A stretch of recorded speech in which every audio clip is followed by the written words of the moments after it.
Okey, barang yang kita tunggu dah pun sampai.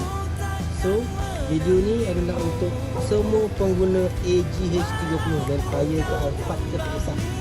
Yang ini adalah nama dia relay untuk tailgate. So, kalau original tailgate ni dia hanya tutup sahaja automatik dan time buka tak automatik.